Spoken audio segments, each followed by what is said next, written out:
करिए।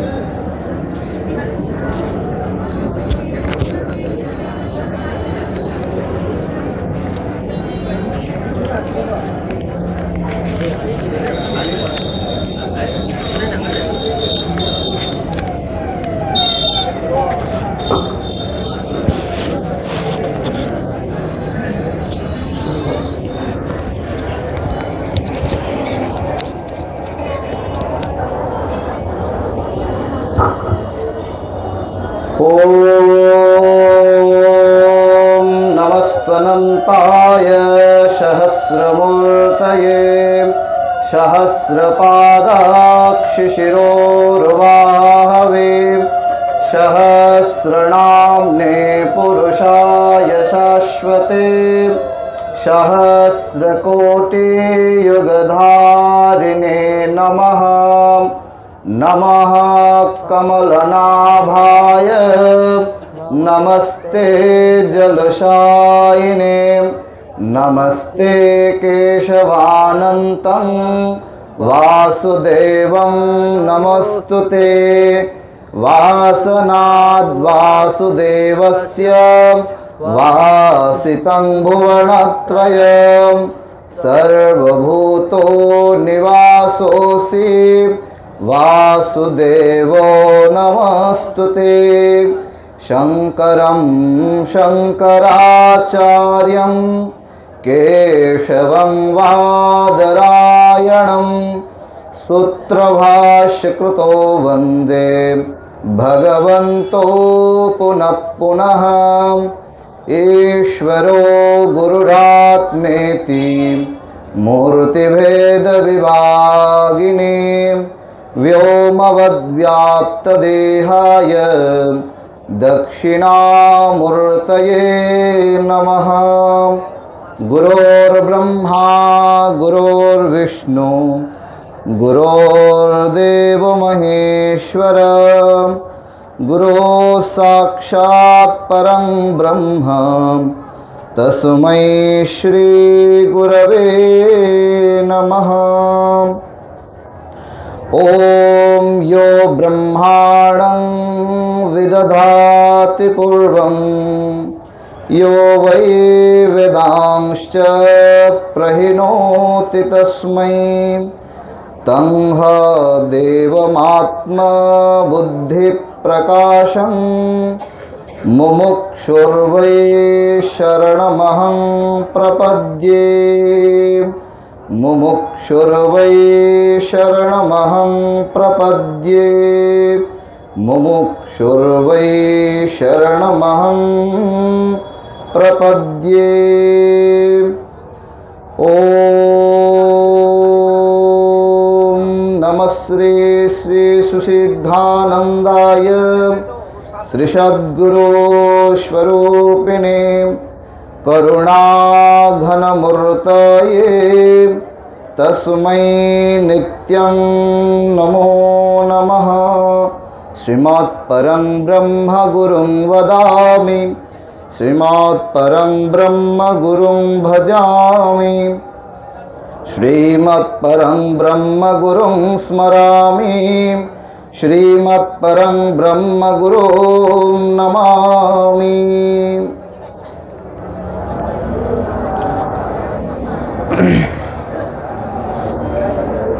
परम पावन मेला ये कुंभ मेला के आयोजन में आए हुए सभी संत महात्मा और जिस प्रतिष्ठान में आज हम बैठे हुए हैं यह प्रतिष्ठान के जो प्राण पुरुष है परम पूज्य परमादरणीय प्रातस्मरणीय हमारे बाबा परम ब्रह्मलीन स्वामी विष्णुपुरी जी स्वामी जी महाराज, मैं उनके श्री चरणों में बारंबार शतकोटि प्रणाम करता हूँ और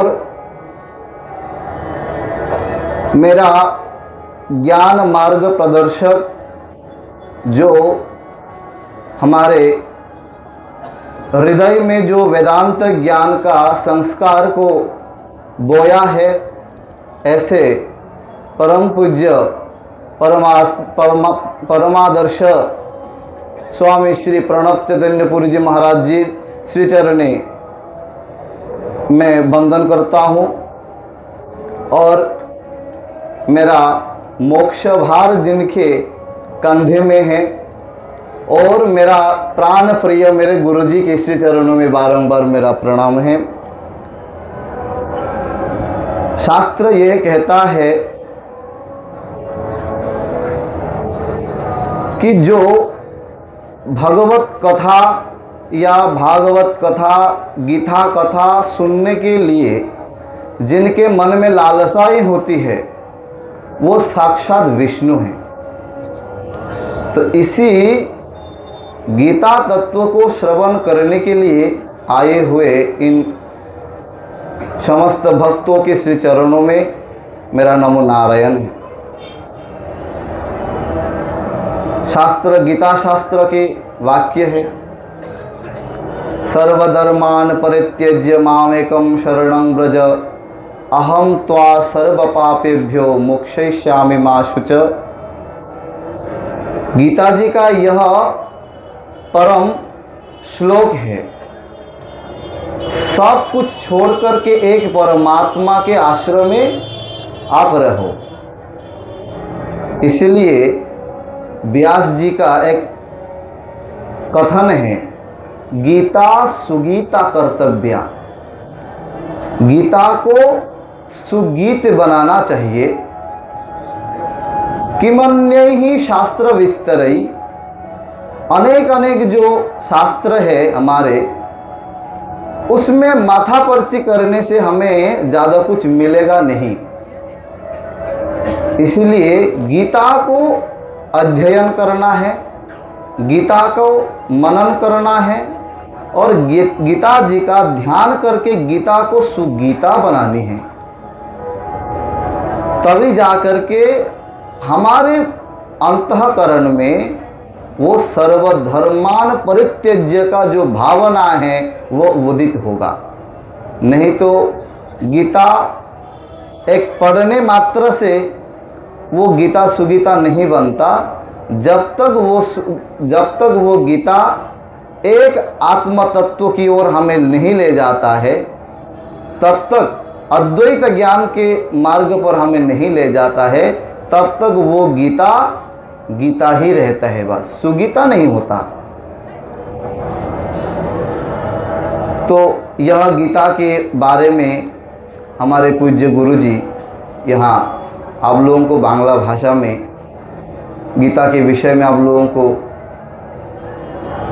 बोलेंगे। तो हम ज़्यादा विस्तार ना करते हुए हम गुरुजी को समर्पित करते हैं। आज तो आए हैं और इतना व्यस्तता में जो है मन थोड़ा विक्षिप्त है, इसलिए मैं ज़्यादा कुछ नहीं बोलूँगा। और स्वामी जी के श्री चरण में पुनः प्रणाम और गुरु जी के श्री चरणों में प्रणाम करते हुए मैं वाणी को श्री गुरु के चरण में समर्पित करता हूँ। अब गुरु जी यह गीता के विषय में आप लोगों को बांग्ला भाषा में बोलेंगे। हरि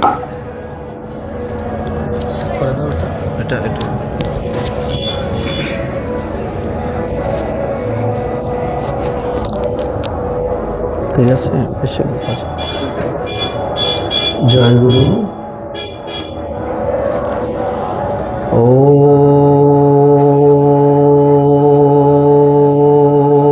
वसुदेवसुतं देवं कंसचाणूरमर्दनं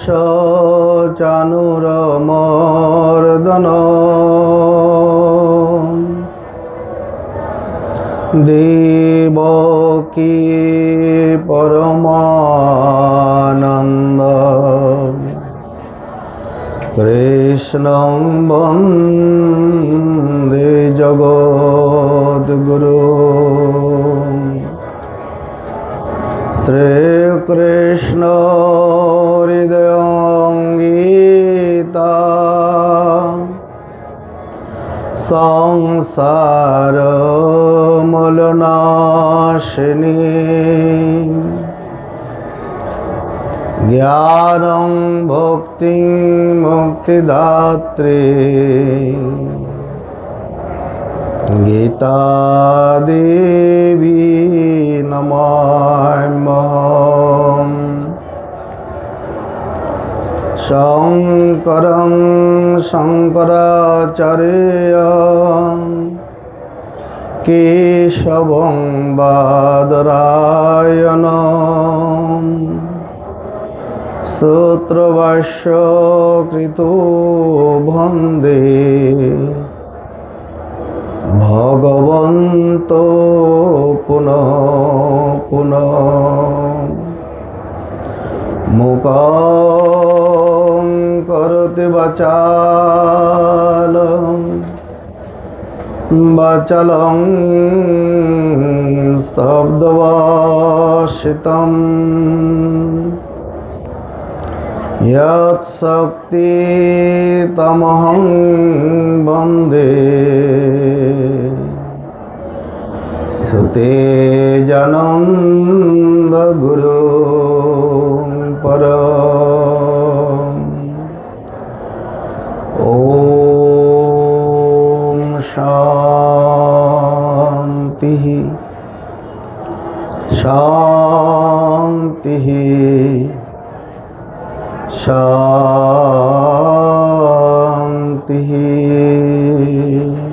जय गुरु।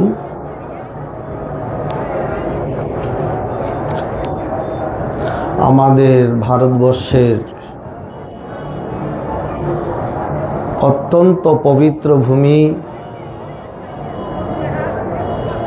জ্ঞান ভক্তির ধ্যানরূপ ত্রিবিধ ভাবের ধারা তথা গঙ্গা যমুনা সরস্বতী সঙ্গম, এই পাবন ভূমি প্রয়াগরাজ ত্রিবেণী অমৃত মহাকুম্ভ মেলা। এই মেলায় পরম আদর্শ সংগঠন পরমার্থ সাধক সংঘ কর্তৃক পরিচালিত নিয়মিত মেলা প্রারম্ভ থেকে যে কথামালার আয়োজন চলছে, আজকে এই কথামালার আয়োজনে প্রথমে পরমার্থ সাধক সংঘের সংস্থাপক আমার পরম শ্রদ্ধেয় পূজনীয় ব্রহ্মবিদ বরিষ্ঠ 1008 শ্রী শ্রী মহামণ্ডলেশ্বর বিষ্ণুপুরী মহারাজের চরণ কমলে কোটি কোটি প্রণাম নিবেদন করছি। বর্তমান সংঘাধ্যক্ষ আমাদের সকলেরই শ্রদ্ধেয় প্রাতঃস্মরণীয় পরম পূজ্য 108 শ্রী শ্রী মহামণ্ডলেশ্বর প্রণব চৈতন্য পুরুজি মহারাজের চরণ কমলে এবং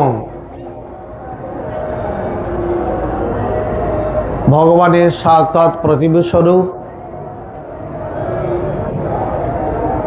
এই সভায় সম্মানিত আসনে সমবেত পূজনীয় সন্তবর্গ, ভগবত ভক্তমণ্ডলী এবং মাতৃমণ্ডলী,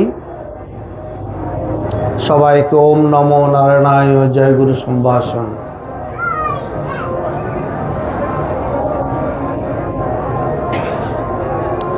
আমরা বিভিন্ন রাজ্য থেকে বিভিন্নভাবে বিভিন্ন উপায়ে এই মেলা প্রাঙ্গণে, এই মেলা তো সাধারণ মেলা নয়, অমৃত মেলা, কুম্ভ মেলা মানে অমৃত মেলা। এই মেলায় সব উপস্থিত হয়েছি। আসার পথে বিভিন্ন জনের বিভিন্নভাবে কষ্ট সহ্য করতে হয়েছে। মেলা প্রাঙ্গণে আসার সংকল্প থেকে এখানে পৌঁছানো পর্যন্ত ইহা একটি তপস্যা। সেই তপস্যায় যারা এখানে বা এই মেলা প্রাঙ্গণে উপস্থিত হয়েছেন, সেই তপস্যায় করে চলেছেন। এই তপস্যার উদ্দেশ্য হল এই দুর্লভ মানব জীবনে এসে ধর্মাচরণ করো, ধর্মজ্ঞান লাভ করো, ধর্মামৃত পান করো এবং ত্রিবিধ দুঃখ থেকে মুক্ত হয়ে জীবনকে সার্থক ও ধন্য করো। আমাদের সনাতন ধর্মের যত ধর্মশাস্ত্র আছে, আপনারা এই সঙ্গে সঙ্গে যারা জড়িত সকলেই জানেন, কেননা এই সংগঠনটি এমন একটি আদর্শ সংস্থাপক, যেখানে নিয়মিত সনাতন ধর্মের যে প্রধান ধর্মগত গ্রন্থ প্রস্তানত্রয় তথা শ্রীমদ্ ভগবদ্ গীতা, উপনিষদ এবং ব্রহ্মসূত্রের পঠন পাঠন স্বাধ্যায় প্রবচন অবিরাম ধারায় চলছে। যবে থেকে এই সংগঠনের সাথে আমরা পরিচিত হই, তখন থেকে সেই দ্বারা দেখছি 2004 সাল থেকেই, সম্ভবত না 2 সাল কি 3 সাল থেকে পরিচিত, তখন থেকে এই দ্বারা অবিরল ধারায়, অবিশ্রান্ত ধারায় চলছে।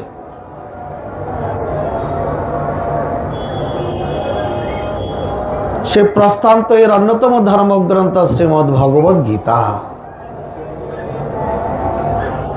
সমগ্র শাস্ত্রের সার শ্রীমদ্ ভগবদ্ গীতা জীবনের আদর্শ নিয়ামক শ্রী ভগবানের দিব্য বার্তা।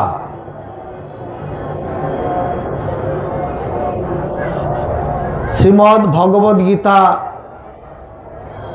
অমৃতের খনি,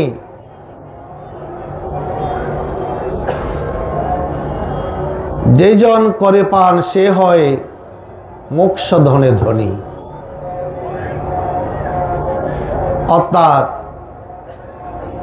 গীতা, শ্রীমদ্ ভগবদ্ গীতা সাধারণ কথা নহে। গীতা মাহাত্ম্যে ভগবান বলেছেন, গীতা মে পরমং বচ, শ্রেষ্ঠ কথা। যে কথা শ্রবণে মননে নিদিধ্যাসনে আমাদের পারমার্থিক কল্যাণ সাধিত হয়, পরমাত্মার জ্ঞান লাভ হয় এবং মানব জীবন ধন্য হয়। আপনারা সকলেই জানেন, শ্রীমদ্ ভগবদ্ গীতা 700 শ্লোকে 3 ষটকে বিভক্ত। প্রথম ষটকে প্রথম অধ্যায় অর্জুন বিষাদ যোগ।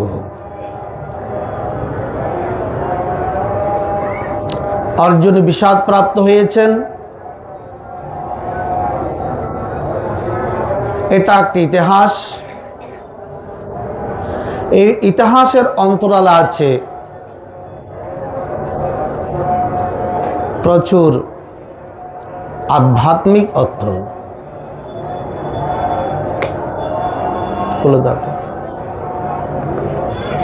প্রথম শ্লোকটির দিকে আমরা দিকপাত করলে দেখা যায়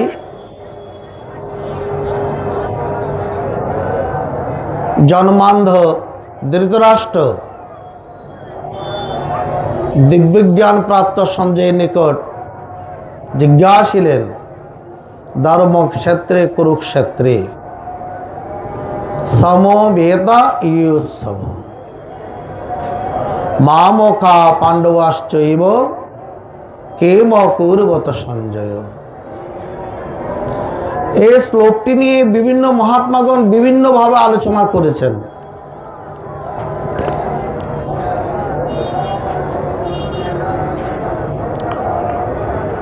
আপনারা সকলেই জানেন, গীতা যারা পড়েন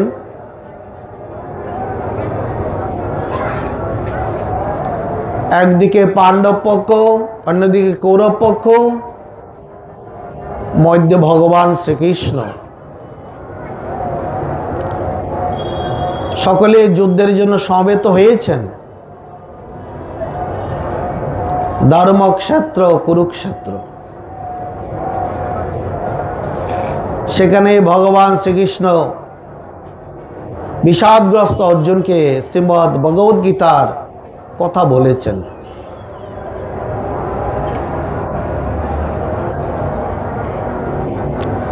ভগবান শ্রীকৃষ্ণের যোগস্থ বাণী আমরা আপনারা যেরকম কথা বলি সেরকম ভাবে বলেন নাই।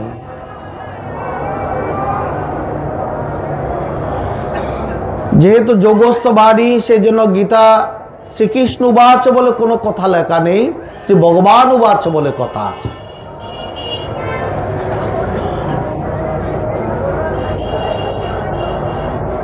এই যে অর্জুন, দুই পক্ষের যুদ্ধের মধ্যে অর্জুন বিষাদগ্রস্ত হলেন, রতপরি তুষ্ণীভাব অবলম্বন করে বসে পড়লেন, হাত পা জ্বালা করছেন বলে চারিটি যুক্ত খাড়া করলেন, যুদ্ধ করবেন না বলে। এই যুদ্ধ করলে সনাতন ধর্ম নষ্ট হবে, বর্ণসংকর হবে, পিণ্ড লোপ পাবে, কুলক্ষয়জনিত যে পাপ, সে পাপের জন্য নরক জ্বালা ভোগ করতে হবে। এই চারিটি কথার মধ্যে আছে সনাতন ধর্মের গায়স্থ জীবনের এক রহস্য।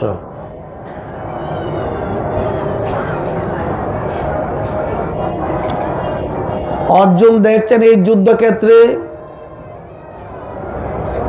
আত্মীয় স্বজনগণের ভাবী নিধন আশঙ্কা, অর্থাৎ এই যুদ্ধ হলে আত্মীয় স্বজনগণ মারা যাবেন। মানুষ কখন বিষাদগ্রস্ত হয়? যখন অনিষ্টের আশঙ্কা দেখে বা অনিষ্ট সংগঠিত হয়, বা মন যদি অপ্রসন্ন থাকে।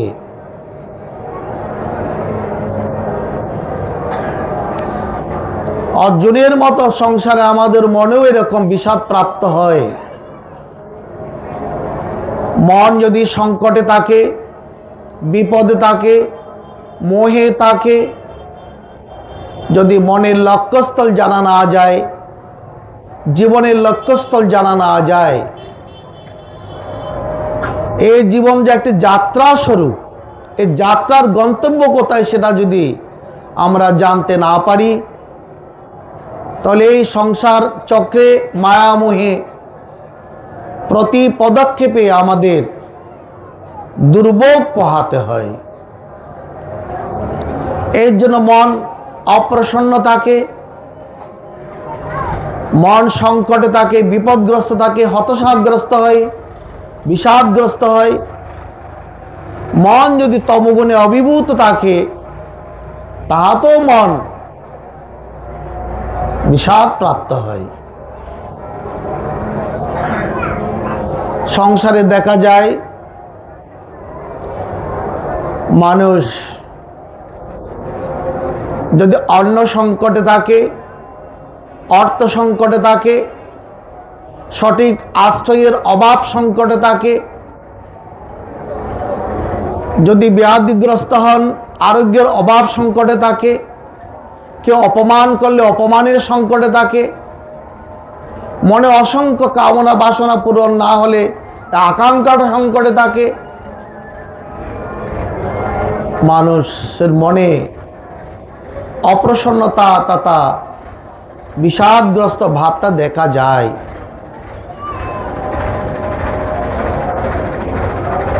অর্জুনকে উপলক্ষ করে সমগ্র সংসারবাসীর জন্য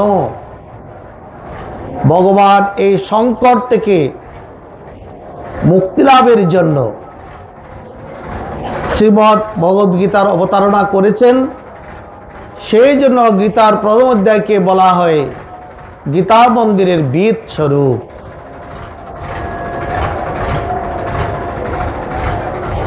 বিষাদ থেকে অর্জুন প্রসাদ প্রাপ্ত হয়েছিলেন। যেভাবে অর্জুন ভগবান শ্রীকৃষ্ণের চরণে আত্মসমর্পণ করে ভগবান শ্রীকৃষ্ণকে জগৎগুরু রূপে বরণ করেছিলেন, সেভাবে যদি আমরা আমাদের এই সংকট থেকে, মোহ থেকে, বিষাদ থেকে প্রসাদ পেতে চাই, অর্জুন যেভাবে গুরুকে বরণ করেছিলেন সেভাবে যদি আমরা বরণ করতে পারি, আমরাও অর্জুনের মতো একদিন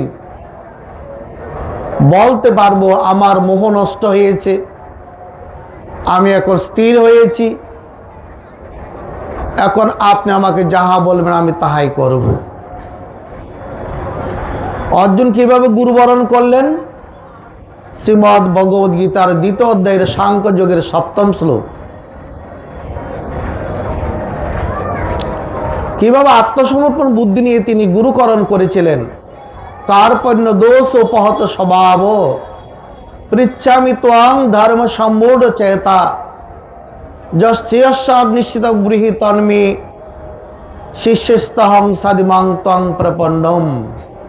এই কয়েকটি কথা প্রকৃত শিষ্যের লক্ষণ কি? গীতা পড়ে প্রথমে আমাদেরকে অর্জুনের মতো এইরকম গুরুর নিকট কিভাবে আত্মসমর্পণ করতে হয় সেটা প্রথমে শেখা দরকার। প্রথমেই বলছেন আমি কৃপণত দোষ অভিভূত। কার্পণ্য দোষ। কে কৃপণ? সেই কৃপণতা নিয়ে উপনিষদেও সুন্দর কথা আছে, সাধারণভাবেও কথা আছে। যারা এই দুর্লভ মানব জন্ম লাভ করে পরম ব্রহ্মকে না জেনে মৃত্যুবরণ করে সকৃপণ। অর্থাৎ এই দুর্লভ মানব জন্ম লাভ করলাম অথচ ভগবানকে নিয়মিত উপাসনা করলাম না, ভগবানকে লাভ করার জন্য চেষ্টা করলাম না, জীবনের লক্ষ্য যে একমাত্র ভগবান সেই উপলব্ধি করলাম না, বিষয়ের মধ্যেই থেকে যদি মৃত্যুবরণ করে তখন সে কৃপণ। সে আত্মনাদ করতে করতে মৃত্যুবরণ করে, কষ্ট পেতে পেতে কান্না করতে করতে মৃত্যুবরণ করে, এটা একরকম কৃপণ। অর্জুন কি ধরনের কৃপণ? অর্জুনের বুদ্ধিভ্রষ্ট হয়েছিল, তিনি অধর্মকে ধর্ম, অকর্তব্যকে কর্তব্য জ্ঞান করেছিলেন। এই ধর্মযুদ্ধ ত্যাগ করে তিনি ভিক্ষাবৃত্তি অবলম্বনের জন্য বলেছিলেন। যারা কর্তব্য কর্ম করে না, অকর্তব্য করে, তারা অনার্য। তা প্রথমেই অর্জুনকে ভগবান ভৎসনা করলেন অনার্যুষ্টম। কর্তব্যং আচরণ কর্ম অকর্তব্যং অনাচরম তিষ্ঠন্তি প্রকৃতাচার্য আর্যেতে স্মৃত। যে কর্তব্য কর্মে রত থাকে, অকর্তব্য করে না, প্রকৃত কর্মে প্রকৃত কর্তব্যে নিজেকে স্থির রাখে, সে আর্য। এ অর্জুন, তুমি অনার্যের মতো কেন এই যুদ্ধক্ষেত্র থেকে তুমি পলায়ন পর হতে চাইছ? সেইরূপ আমাদের যে প্রধান কর্তব্য ঈশ্বর উপাসনা। কেন আমাদের প্রধান কর্তব্য ঈশ্বর উপাসনা? আমরা সকলেই মাতৃগর্ভে ভগবানের কাছে প্রতিজ্ঞা করেছিলাম, হে প্রভু, হে জনার্দন মধুসূদন, এই সংকট স্থান থেকে, সংকট মুহূর্ত থেকে আমাকে উদ্ধার করো। আমি এর গর্ভযাতনার সইতে পারছিলাম না। তুমি গর্ভযাতনা কাতর হইয়া বলিয়াছিলে, হে প্রভু, আমায় মুক্ত করো, এবার গিয়ে তোমায় নিয়ে তাকিব। এই যে আমরা সকলে মায়ের গর্ভ প্রতিজ্ঞাবদ্ধ ছিলাম, এ সত্য যে রক্ষা করে না সে কর্তব্যহীন। কিন্তু আমরা মাতৃগর্ভ থেকে মায়ার ভূমিতে এসে সব কিছু ভুলে যাই। গর্বে ছিলাম, যোগে ছিলাম, ভূমি পরে কেলাম মাটি, দাত্রী দেবী কেটেছে নারী, মায়ার ভেরি কিসে কাটি। সকলে আমরা মাতৃগর্ভে ছিলাম। জন্মগ্রহণের সাথে সাথে দাত্রী দেবী বর্তমান ডাক্তার, মায়ের সঙ্গে সন্তানের সম্পর্ক ছিন্ন করেন নারী কেটে। কিন্তু এই মায়ার যে শৃঙ্খল, এই যে আমরা মোহের মধ্যে মোহের আবর্তে পড়ে প্রতিনিয়ত বিগূর্ণিত হতে চলছি, এর থেকে আমাদেরকে কে উদ্ধার করবে? এই কর্তব্য যারা পালন করে না, ভগবত উপাসনারও প্রধান কর্তব্য যারা নিহিত করে না, তারাই অনার্য। তাই অর্জুনকে স্মরণ করে দিলাম, ভগবান অনার্য দুষ্টম, তুমি অনার্যের মতো কেন কথাবার্তা বলছো? অকীর্তিকর কর্মে কেন তোমার এই মোহ বর্ষনা করলেন? তাই অর্জুন নিজে কোনটা ধর্ম, কোনটা অধর্ম, কোনটা কর্তব্য, কোনটা অকর্তব্য, এ দ্বন্দ্বের দোলায় দোদিল্যমান। তাই তিনি বলেছেন কার্পণ্য দোষ উপহত স্বভাব, আমি কৃপণতা দোষ অভিভূত, আমি মোহ ত্যাগ করতে পারছি না। মায়ামোহ, আত্মীয় স্বজন, পিতামহ, বিশ্বগুরু দ্রোণাচার্য, কৃপাচার্য, যাদের শাসনে লালনে পালনে আমি এই বড় হয়েছি, তাদের প্রতি আমি কিভাবে তীর ধনুক নিক্ষেপ করব, তাদের প্রতি যে আসক্তি, তাদের প্রতি যে তাদের স্নেহ মমতায় যে তিনি অন্ধ, নিজেই স্বীকার করলেন। এটাই আমার কৃপণতা। পৃচ্ছামি ত্বাং ধর্ম সম্মূঢ় চেতা, আমি ধর্মজ্ঞান আমার নেই, কর্তব্য জ্ঞান আমার নেই। যার প্রকৃত ধর্মজ্ঞান নেই, কর্তব্য জ্ঞান নেই, প্রবৃত্তি কি, নিবৃত্তি কি, কার্য কি, অকার্য কি, কাকে বন্ধন বলে, কাকে মোক্ষ বলে, কোন কর্ম থেকে বিরত হতে হবে, কোন কর্মে প্রবৃত্ত হতে হবে, এই বুদ্ধি যার নেই তাকে বলা হয় বুদ্ধিভ্রষ্ট, তামসিক বুদ্ধির লোক। অধর্মং ধর্মমিতিয়া মন্যসে তমসা বৃথা। তাই তিনি বললেন আমার ধর্মজ্ঞান নেই। কিন্তু বর্তমানকালে আমরা যারা গুরু শরণাগত হয়, গুরুর কাছে দীক্ষা নিতে যাই, আমাদের মনের মধ্যে বিষয় আকাঙ্ক্ষা লালসা পূর্ণ করেই গুরুর কাছে যাই। আর অর্জুন বলেছিলেন আমি এখন কৃপণতা দোষ অভিভূত, ধর্ম সংকটে আমি এই মুহূর্তে বিচলিত। তাই আপনি আমাকে যাহা শ্রেয় তাহাই আমাকে উপদেশ করুন। যৎ শ্রেয়স্যাৎ নিশ্চিতং ব্রূহি তন্মে। এই শ্রেয় শব্দটার সঙ্গে জড়িয়ে আছে আরেকটি শব্দ প্রেয়। উপনিষদে আছে শ্রেয়শ্চ প্রেয়শ্চ। শ্রেয় এবং প্রেয় দুইটি শব্দ আছে। শ্রেয় মানে পারমার্থিক কল্যাণ, আত্মজিজ্ঞাসা, আত্ম উপলব্ধি, মহামুক্তির জিজ্ঞাসা, মহামুক্তি লাভ। আর প্রেয় হলো জাগতিক বস্তু লাভ, অনিত্য বস্তু লাভ।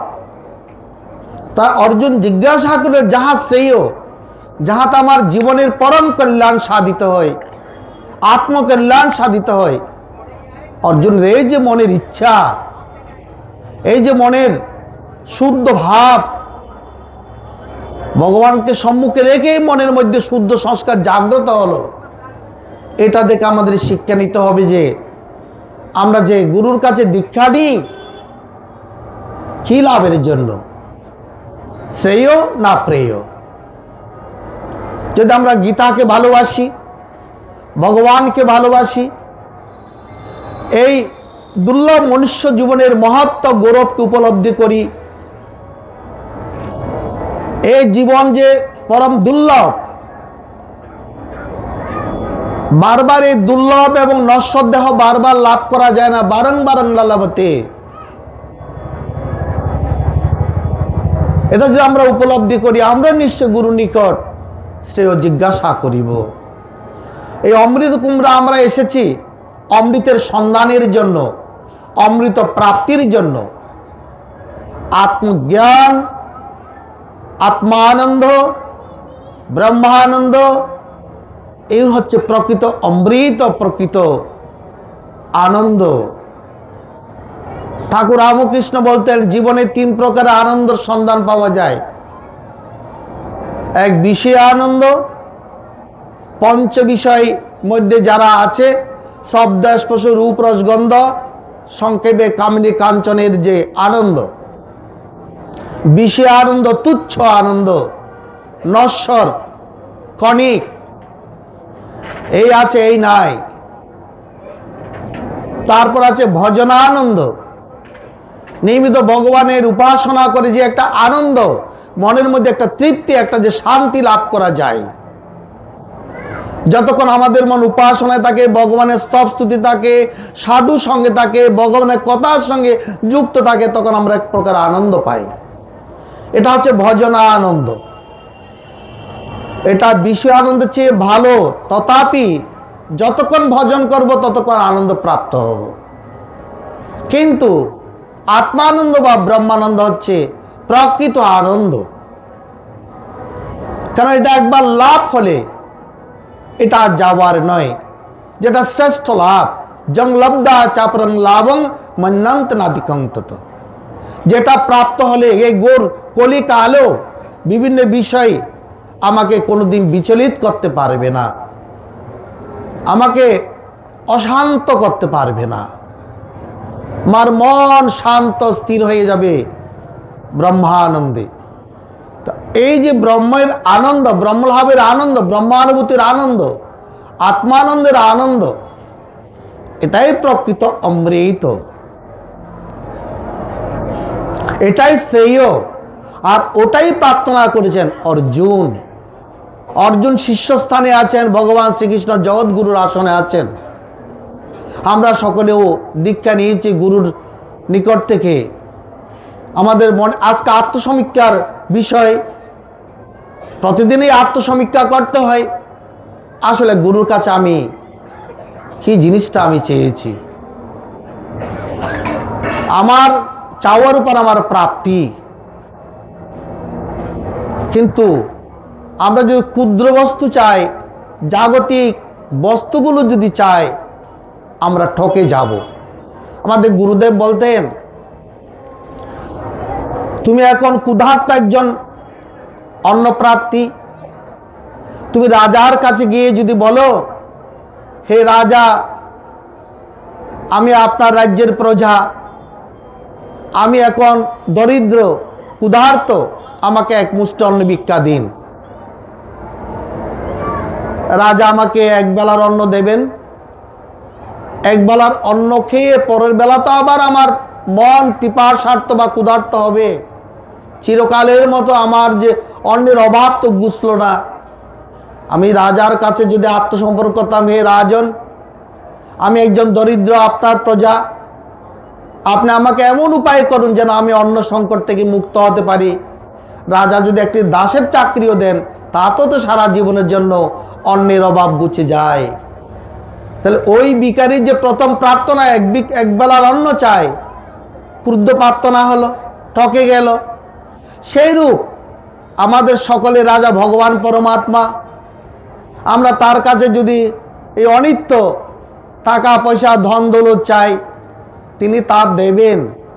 কিন্তু ততকিন পরকালে কি হবে, ততকিন তারপর কি হবে? জাগ্রতকালে তোমার সুখভোগ হলো, স্বপ্নকালে কোথায় সেটা? সুষুপ্তিতে কোথায়? পরকালে কোথায়? আমাকে তো আবার সেই কিনে পুনে মৈত্যলোকাং বিশন্তে আবার আসতে হবে। ঠকে গেলাম আমরা। তা অর্জুন আমাদেরকে শিক্ষা দিচ্ছেন, ভগবানের কাছে শ্রেয় জিনিসটাই চাইতে হয়, যার দ্বারা আত্মার উন্নতি হয়, আত্ম অনুভূতি হয়, আত্মানন্দ লাভ হয়, যেন আমরা এই মানব জীবন সার্থক করতে পারি। অর্জুনের কাছে এই শিক্ষাটা আছে। তাও নয় শুধু প্রার্থনা করি তিনি ক্লান্ত হননি। শিষ্যস্তহং সাধিমাং তাং প্রপন্নম, শিষ্যস্তহং সাধিমাং তং প্রপন্নম। আপনি আমাকে শাসন করে শিষ্যত্ব দান করুন। আমরা আজকাল গুরুর কাছে গিয়ে শাসন চাই না, সিংহাসন চাই। মনের মধ্যে যদি অহংকার থাকে, অভিমান থাকে, তাহলে সেই এই দেহ অভিমান থেকে, দেহ আসক্তি থেকে, দেহের মমত্ব থেকে সে জাগতিক বস্তুগুলো প্রার্থনা করবে। প্রকৃত শিষ্য তো সেই ভগবানকে হৃদয়ের মধ্যে সিংহাসন দিয়ে নিজের শাসনটা যাচনা করবে। সেই তো প্রকৃত শিষ্য। মনকে খালি করে এ বাবা অর্থাৎ পরম পূজ্য গুরুদেব ব্রহ্মলীন বাবা, তিনি যখন আমাদের আশ্রমে গিয়েছিলেন, তিনি প্রবচনকালে এই গুরু শিষ্যের একটা ছোট্ট উপমা দিয়েছিলেন। এক গুরুদেব এক রাজ্যে খুব জ্ঞানের কথা বলছেন, সবাইকে জ্ঞান কথা উপদেশ দিচ্ছেন, অনেকে তার শিষ্য হচ্ছেন, পরম শান্তি লাভ করছেন। ভালো মানুষের মধ্যে মন্দ মানুষও থাকে।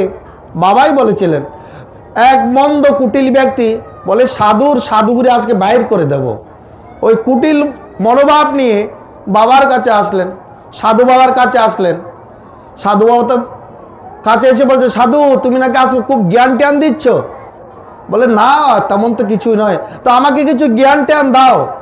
সাধু বাবা বলছেন, তুমি খুব পরিশ্রম করে এসেছো, আগে একটু চা পান করো, একটু চা খাও, তারপর তোমাকে জ্ঞান দেবো। তখন তার কাপে হাতে একটা কাপ ধরিয়ে দিল। সাধু বাবা চা ঢালতে লাগলেন।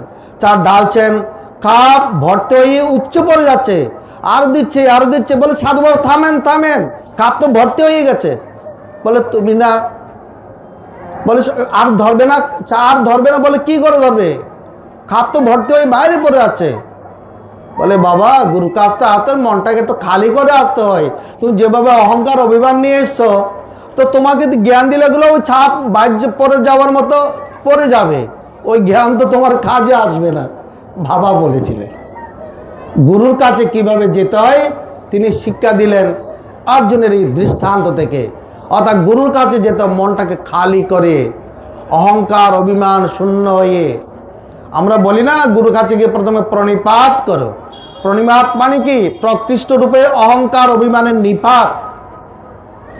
যার মনের মধ্যে অহংকার অভিমান নেই সে হয় প্রকৃত শিষ্য। তাই অর্জুন বললেন, আমাকে শাসন করুন যাতে আমার মনের সমস্ত অহংকার অভিমান নিপাত যায়। নাহলে গুরুদেব যে আমাকে শ্রেয়ের জ্ঞান উপদেশ করবেন, উপনিষদের জ্ঞান দেবেন, আত্মতত্ত্বের উপদেশ দেবেন, ব্রহ্মতত্ত্বের উপদেশ দেবেন, আমি ধারণ করব কি করে? প্রকৃত শিষ্যের 10টি লক্ষণ তো আছে তন্ত্রশাস্ত্রে। শান্ত, বিনীত, শুদ্ধাত্মা, শ্রদ্ধাবান, ধারণাক্ষম, সমর্থশ্চ, কুলীনশ্চ, প্রাজ্ঞ, সচ্চরিত ব্রতে। এই 10টি লক্ষণ আছে। প্রথম কি বলে, শান্ত মানে সংযত, অর্থাৎ গুরুর নিকট বসতে শিখতে হয়, আসতে শিখতে হয়, যেতে শিখতে হয়, কিভাবে আসবো, কিভাবে বসবো, কি কথা বলবো, কিভাবে কি শ্রবণ করব। এই মন যদি শান্ত না থাকে এই কাজগুলো সে ঠিকঠাক করতে পারে না।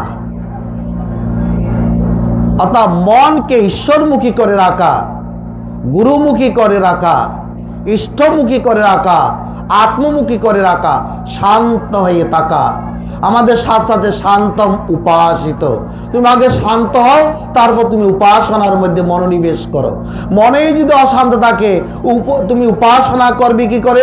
অশান্ত সুখ সুখম, অশান্ত ব্যক্তি সুখ লাগবে বা কি করে? সুখ তো প্রাপ্ত হবে না। তার শিষ্যের প্রথম লক্ষণ শান্ত, শান্ত হয়ে থাকবে। মনের মধ্যে কোনো কপটতা থাকবে না, কোনো কুটিলতা থাকবে না, কোনো জটিলতা থাকবে না, সরল। অর্জুন ছিলেন সরল। আর্যব শব্দ থেকে অর্জুন শব্দটি এসেছেন। আর্যব শব্দ অর্থ সরল, অর্জুনও সরল। তার মনের মধ্যে যা আছে ঘর ঘর করে বলে দিলেন, আমি ধর্ম জানি না, আমি কৃপণদর্শ অভিভূত। আজকে শিষ্য তো গুরুর কাছে যান, মনের মধ্যে কিছু ভাব গোপন রাখে আর সামনে ভক্তিভাব রাখে। কিন্তু শিষ্যদের প্রকৃত ভক্তি প্রথমে হচ্ছেন কি, প্রথমে হচ্ছে গুপ্ত। যে শিষ্য প্রথমেই নিজেকে ব্যক্ত করে পেলে সে আর শিষ্য হতে পারে না। তার ভক্তিভাব, তার শ্রদ্ধাভাব সবগুলি কি করতে গুপ্ত রাখতে হয়। যে যত গুপ্ত সে হয় তত পোক্ত। তাই শান্ত, তারপর বলছেন বিনীত। বিনীত বিনীত হওয়ার পথে আমাদের প্রধান বাধা অহংকার, অভিমান। অহংকার শূন্য হয়ে, অভিমান শূন্য হয়ে নিরহংকারে নিরভিমানে যে গুরুর কাছে পৌঁছেন, টাইমটা দেখবে,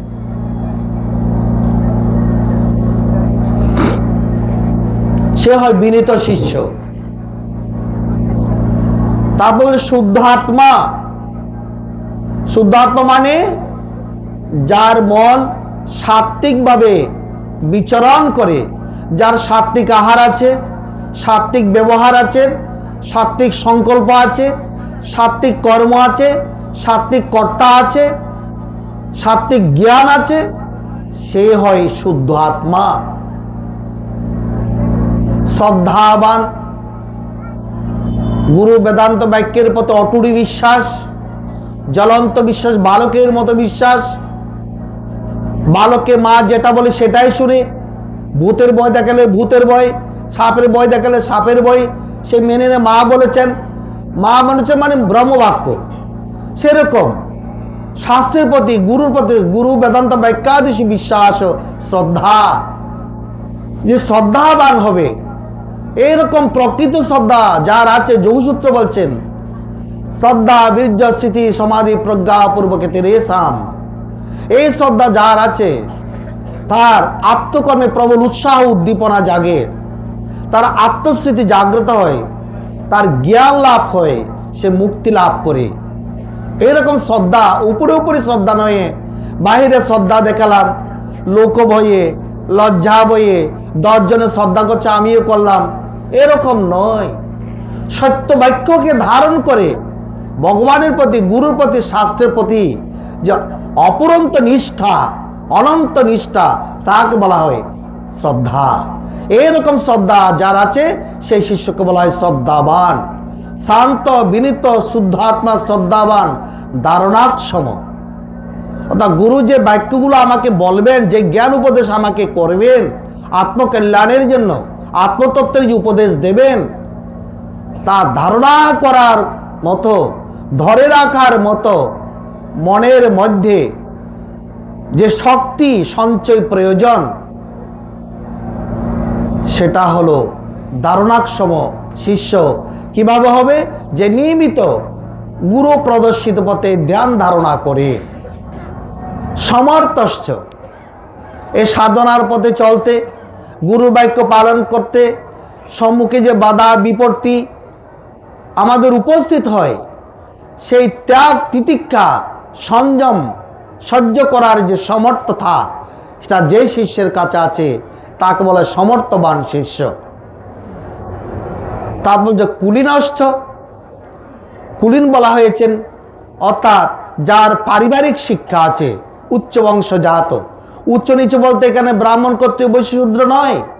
যে পরিবারের মধ্যে সদাচারের শিক্ষা আছে, সংযমের শিক্ষা আছে, পারিবারিক শুদ্ধ সনাতনী সংস্কারের শিক্ষা আছে, সেই পরিবারের যে শিষ্য হন। তারপর বলছেন প্রাজ্ঞ, অর্থাৎ জ্ঞানবান। আমি যে যাকে উপাসনা করব, হে ভগবান কে, এ আত্মা কি, আমার মানব জীবনের কর্তব্য কি, গন্তব্য কি, প্রাপ্তব্য কি, এইসব বিষয়ে যে পরোক্ষভাবে গুরুর নিকট থেকে, শাস্ত্রের নিকট থেকে জ্ঞান অর্জন করে, যে ভগবানকে উপাসনা করব তার স্বরূপ কি, তার সঙ্গে আমার কি সম্পর্ক, গুরুজনের নিকট থেকে এই জ্ঞান লাভ করা প্রাজ্ঞ। সচ্চরিত্রবান, যে চরিত্রবান হয়, যে ব্রহ্মচর্যশীল হয়, ব্রহ্মচর্যের সাধনা করে, সংযমী হন, কর্মেন্দ্রিয় জ্ঞানেন্দ্রিয়কে সংযত করে, সেগুলো সচ্চরিত্রবান। তারপর হচ্ছেন ব্রতী। গুরুদেব কর্তৃক যে ব্রত আমাদেরকে নির্দেশ করা হয়, গুরুদেব দীক্ষা সাথে সাথে আমাদের কিছু ব্রতের উপদেশ দেন, নিয়মের উপদেশ দেন, সাধনার উপদেশ দেন। এই গুরুদেবের প্রদত্ত নিয়ম, সাধনা, ব্রতের প্রতি যে নিষ্ঠা, ওই নিষ্ঠা যার কাছে আছে তাকে বলা হয় ব্রতী শিষ্য। এই 10টি গুণ যার কাছে আছে সে হয় প্রকৃত শিষ্য। অর্জুন এই শাসনগুলো ভগবানের কাছে যাচনা করেছেন। শীর্ষস্থহং সাদি মাং ত্বং প্রপন্নম, আমি শরণাগত হলাম, আপনি আমাকে শাসন করুন, আমার ইন্দ্রিয়গণকে শাসন করুন, আমার মনকে শাসন করুন, আমার বুদ্ধিকে শাসন করুন। আমাদের মন বুদ্ধি যদি শাসিত সাধনা করে, যে উপদেশ গুরুদেব দেন সে সাধনার পথে চলে, তার বুদ্ধি শুদ্ধ হয়। শুদ্ধ বুদ্ধি আত্মদর্শনের ইক্ষণ যন্ত্র। আমি যে আত্মজ্ঞান লাভ করতে চাই, আত্মতত্ত্বের উপদেশ শুনতে চাই, ধারণা করবো কি করে যদি আমার বুদ্ধি মলিন থাকে, আমার বুদ্ধি যদি অশুদ্ধ থাকে? এই জন্য আমার বুদ্ধি শুদ্ধির জন্য, আমাদের মন শুদ্ধির জন্য, অন্তঃকরণের শুদ্ধির জন্য, মন বুদ্ধি চিত্ত অহংকারকে শুদ্ধ করার জন্য গুরুর উপদেশ মতো আমাদেরকে চলতে হবে। এটাই প্রার্থনা করেছিলেন অর্জুন। তখনই ভগবান অর্জুনকেই ভাবেই প্রথম শিষ্য হিসেবে যে উপদেশটি দিয়েছিলেন, দ্বিতীয় অধ্যায়ের, যেটা সমস্ত গীতার বীজ মন্ত্র, অসচ্চান্নস্তং প্রজ্ঞাবাদংশ ভাষে গতাশুন গতাশুঞ্চ নানুশন্তি পণ্ডিতা। তুমি কেন অসচ্য বিষয়ে শোক করিতেছ? যারা পণ্ডিত, যারা জীবিত কিংবা মৃত, তাদের জন্য তারা শোক করেন না। অসচ্য বিষয়টা কি? এখানে দেহকে নির্ধারণ করা হয়েছে না আত্মাকে নির্ধারণ করা হয়েছে? শোকের অযোগ্য তত্ত্বটা কি? কার জন্য অর্জুন শোক করিতেছ? এই দেহটা আজ আছে কাল থাকবে না, অন্তবন্তই মে দেহা নিত্য স্বক্ত শরীরিন অনাশিনা প্রমিশ্র তস্মাৎ যুদ্ধস্য ভারত। এই গীতার দ্বিতীয় অধ্যায়টা হচ্ছে, আমাদের মহাত্মাগণ বলেছেন, সমগ্র গীতা শাস্ত্রের সূত্র স্বরূপ। সমগ্র গীতায় যা বলা হয়েছেন, গীতার দ্বিতীয়র মধ্যে তা বলা হয়েছেন। প্রথমেই মানব জীবনের লক্ষ্যটা নির্ধারণ করা হয়েছেন। তোমার মানব জীবনের লক্ষ্য হলো সেই আত্মতত্ত্বটি অবিনাশিত তদ্বিদ্ধি। আমাদের এই দেহ তা যেভাবে সংসারে চলছে, আত্মতত্ত্বের জ্ঞান না থাকলে প্রতি মুহূর্তে আমরা সংকটে পতিত হব।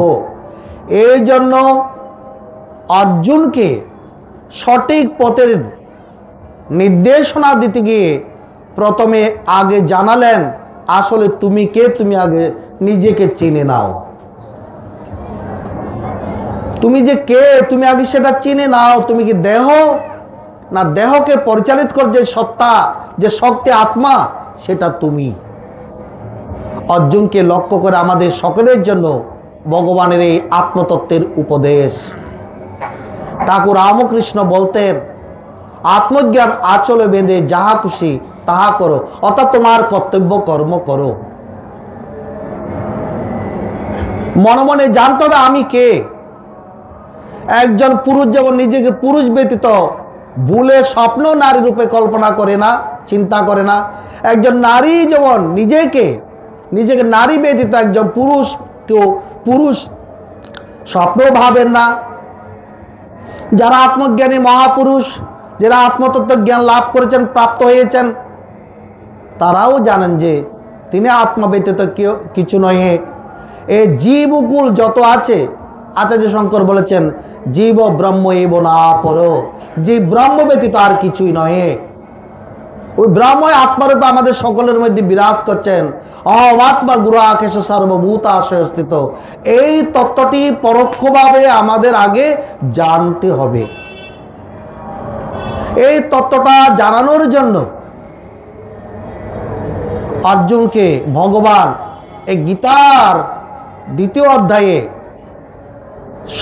আত্মতত্ত্বটি তুলে ধরলেন 11 নম্বর শ্লোক থেকে 30 নম্বর শ্লোক পর্যন্ত শুধু আত্মতত্ত্বের কথা জানিয়েছেন। তুমি নিজেকে দেহ ভাবিতেছ, আমাদের সংসারে যত সংকট সমস্যা, যত কষ্ট, যত দুঃখ, যত ক্লেশ, সব কিছু দেহ ভাবনা থেকেই তৈরি হয়। আমি দেহ, এটা হল অজ্ঞান। এই অজ্ঞান থেকে অবিদ্যা, অস্মিতা, রাগ, দেশ, অবিনিবেশ, আমার অহংকার আসছে, আসক্তি আসছে, আমার রাগ দেশ হচ্ছে, আমার ভয় হচ্ছে, মৃত্যু ভয় হচ্ছে। দেহ জ্ঞান থেকে সবকিছু সৃষ্টি। গীতা পরে আমাদেরকে প্রথমে এটুকুই বুঝতে হবে, আসলে আমি কে। আমি কে এটা যদি আমরা ভালোভাবে বুঝতে না পারি, তাহলে সংকট থেকে আমরা মুক্ত হতে পারবো না। কারণ যে আত্মবিদ, সে একমাত্র শোক মোহ থেকে উত্তীর্ণ হন। এই শোক মোহ থেকে উত্তীর্ণ হওয়ার জন্য অর্জুনকে উপলক্ষ করে আমাদের সকলের উদ্দেশ্যে ভগবানের এই আত্মতত্ত্ব রূপে গীতার উপদেশ প্রদান করেছেন। যে উদ্দেশ্যে ভগবান আমাদেরকে গীতা বলেছেন, সেই উদ্দেশ্যটা ভুলে গিয়ে কেবল শুধু আমরা যদি মৃত্যুর পর বুকের উপর একটা গীতা চাপিয়ে দিই, গীতার মর্যাদাকে টিকটিক হলো, স্বামীজিরা বলবেন টিকটিক হলো স্বামীজি। কি জন্য গীতা আমাদের বলছে? কি অমৃত স্বরূপ গীতা।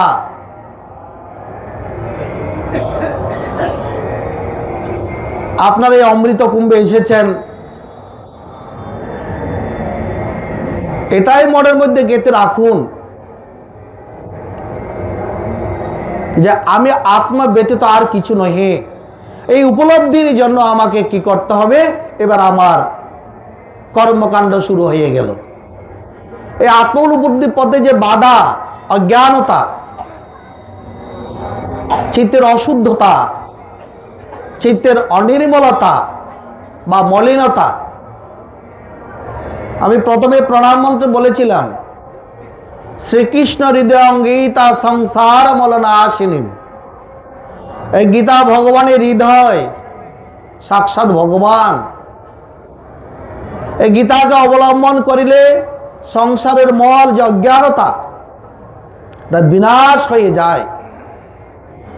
শ্রীমদ্ ভগবদ্গীতা হিতকারী জননীর মতো এই মায়ের আশ্রয় গ্রহণ করিলে জীবন নষ্ট হবে না, জীবন ধন্য হয়ে যাবে।